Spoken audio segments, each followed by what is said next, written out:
People are going to be talking about this presidential race for a long time to come. It was the election night to end all election nights. George W. Bush and Al Gore were inseparable in the polls as they fought to forge the nation's path in a new century. Americans hoped they'd know who their new president was the day after the polls closed. As you pointed out, people went to sleep in this country thinking this was true. But there was chaos and cancelled concessions as news networks got it all wrong in Florida, setting up a post-election dispute. Ignoring votes means ignoring democracy itself. This would be neither fair nor accurate. It took 36 days to get a result, as lawyers were hired and ballots recounted. The most important election that this state has perhaps ever seen. 2000 laid the groundwork for today, an America more polarized, the parties more divided, the Supreme Court more politicized. What part of lost don't you understand? Can the Florida recount prepare us for 2020? Or is it the reason America is in this mess in the first place?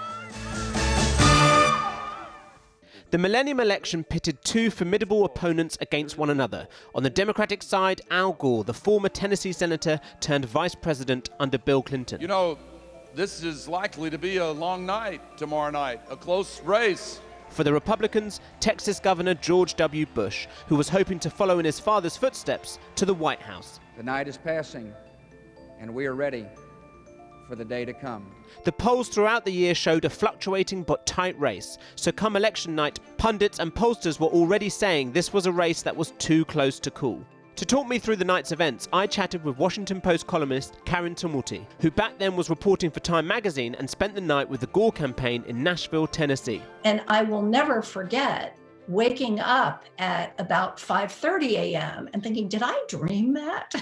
Here's what happened. Bush won 29 states and had 246 electoral college votes, 24 short of victory. Gore had 18 states plus Washington, D.C., making 249 electoral college votes, 21 short of victory. Wisconsin and Oregon were still too close to call, but they only offered 11 and 7 electoral college votes respectively, not enough for either Gore or Bush to reach the 270 they needed to win. So Florida, with its 25 electoral votes, would decide the winner of the entire race. And yet the state had already been called earlier in the night. An important win for Vice President Al Gore. NBC News projects that he wins the 25 electoral votes in the state of Florida. At 7:48 p.m. Eastern Time, NBC called Florida for Gore, and the other networks followed suit.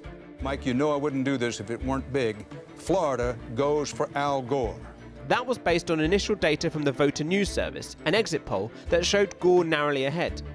However, the call was made 10 minutes before voting places closed in parts of the Florida Panhandle. Some argue voters going to the polls may have been affected, having heard that the state already had been declared. The networks called this thing awfully early, but the people actually counting the votes are coming up with a little different perspective. As it became clear the race was razor thin, networks that had jumped the gun rode back. Right now is moving our earlier declaration of Florida back to the too close to call column. CNN took back their projection at 9:55 Eastern, 2 hours after saying Gore had won Florida. Other networks also put Florida back in the undecided column. And then at 2:15 a.m., Fox News said that Bush had won Florida and therefore the presidency. George Bush, governor of Texas, will become the 43rd president of the United States. Gore's team saw the networks declare Florida and believed the game was up. And so the vice president called Governor Bush to concede the election. But then all of a sudden, it turns out that the result in Florida is kind of up in the air. So Vice President Gore calls Governor Bush and essentially retracts his concession that he had made privately. And until the recount is concluded and the results in Florida become official, our campaign continues. And with that, the race was not over, and Americans had no new president the following day. As Florida became the site of a recount and a legal battle, networks had to learn their lesson and be cautious in the future when it came to close results. The networks have done the intolerable, which is misinform the public. Not once, but twice. And Karen says this contentious result amplified partisan divides, as well as making some Americans question their electoral system. Remember, Al Gore won the popular vote by 500,000. At a time of polarization, you really do. There's a high likelihood, in fact, it's happened twice in the space of 16 years, that the popular vote goes one way and the electoral college goes another. So basically what you have is a president of the United States who a plurality of voters have voted against. So what was going on in Florida? Initially, Bush led on election night by 1,784 votes, a tiny margin amongst the nearly 6 million cast. That forced a statewide machine recount. 2 days later, Bush's lead was down to just 327. On November the 18th, when overseas ballots were counted, Bush's lead went back up to 930. And remember, back then, Republicans were pushing for absentee ballots that did not have postmarks or had not been properly signed to be included in the count. Gore asked for hand recounts in 4 counties, mainly because of problems caused by the different types of polling cards that were used, like the butterfly ballot, which confused elderly voters in Palm Beach and meant some accidentally voted for the right-winger Pat Buchanan instead of for Al Gore. It also meant many punched twice after realizing their mistake. These votes were classed as overvotes and were not counted. Elsewhere, there were ballot cards that had to be punched, and where voters had not done this clearly, they were classed as hanging or dimpled or pregnant chads. Those were deemed undervotes because the machine did not count them. As Gore requested manual recounts, the Bush campaign argued against them in court. Overnight, we became the center of the world. Barry Richard represented the Bush campaign in Florida. The ballot itself was very confusing. If you voted for what looked like a vote for Gore, you would have been voting for somebody else. If Gore had gotten the votes that were cast for the third party, he would have won the election. The problem was there's nothing you could do about it because U.S. law requires that everybody vote for president one time on the same day. On November the 26th, the Secretary of State for Florida declared a new result. Bush had won, but his lead was down to 537 votes. But Miami-Dade and Palm Beach County had not yet finished their recount. With the case going to the U.S. Supreme Court, on December the 8th, the Florida High Court ordered a statewide hand recount of all the so-called undervotes. But the Supreme Court stopped that recount, and on December the 12th, they ruled the hand recount violated the Equal Protection Clause. The battle was over, and Gore conceded. Just moments ago, I spoke with George W. Bush and congratulated him on becoming the 43rd President of the United States. And I promised him that I wouldn't call him back this time. The reality is nobody really knows what the result would have been if they had done the full recount. I don't think it really matters what the end result was. If nothing else, the most important thing that came out of this was that once it was decided, after all of the battle and the smoke had cleared, nobody questioned the result. So what does that incredible battle in Florida mean for the 2020 election? It's funny, everybody always learns the lessons from the last election, but the problems are they reinvent themselves in some other form. That's why I think it's significant that we're seeing so much pre-election litigation this time. If both sides were unprepared for the Florida recount 20 years ago, today that's not the case. Democrats and Republicans in state courts across the country have already been battling it out over the election rules, mainly concerning mail-in ballots, as postal votes are key during the pandemic. The partisan divisions over electoral rules that were awoken in Florida are now amplified. In Texas, they've been arguing over the number of drop boxes for votes, with the governor trying to limit it to 1 box per county. And in some cases already, the US Supreme Court itself has weighed in. They've not allowed curbside voting in the state of Alabama, something activists say would have helped disabled and older voters during the pandemic.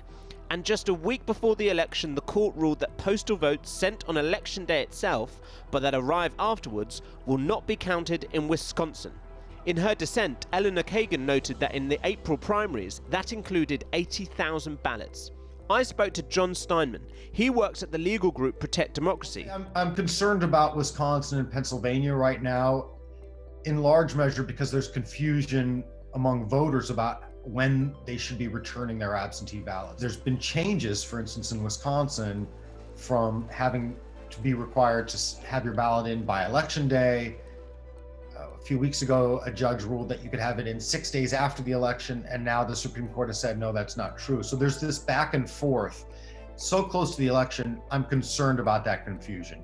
The problems of butterfly ballots and hanging chads from 2000 won't happen again. The paper ballots and machines are much simpler now. But all these issues around signatures, secrecy ballots and other technicalities could come into play on election night as the parties debate which votes are valid and which aren't. And remember, all the states have different rules about when they begin counting the results from postal votes. Places like Florida and elsewhere are able to start counting those ballots that come in via mail before Election Day. Pennsylvania, however, cannot. By state law, they have to wait until Election Day before counting them. So there could be a circumstance in which the election's outcome is determined by Pennsylvania, in which case we may be waiting for a while.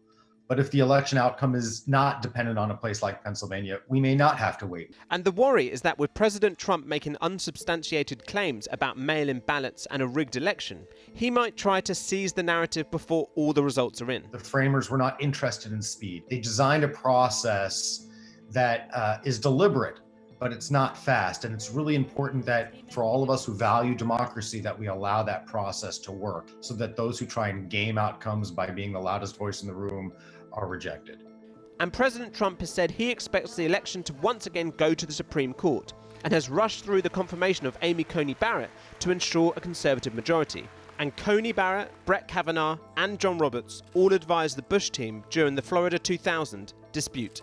I asked Barry whether once again this could lead to a political decision being made by the judiciary. John Roberts, the Chief Justice, has made a point of the fact that that his legacy, he wants to be maintaining a high degree of integrity. And they realize that for them to get involved in this election to a far greater degree than 2000 would have very disruptive effects. If some Americans in Florida felt their votes did not count in 2000 due to a confusing system, could the same happen again this year as voters navigate ever-changing rules regarding mail-in ballots? And 2000 saw a man who lost the popular vote crowned president, something that happened again in 2016, meaning some Americans view their electoral system as increasingly outdated. What if 2020 sees another similar outcome? Remember, the 2000 election was one of the closest and most disputed in history. 2020 may not go down to the wire, but the legal disputes and partisan divisions over the rules could be something that lingers in the electoral system for years to come.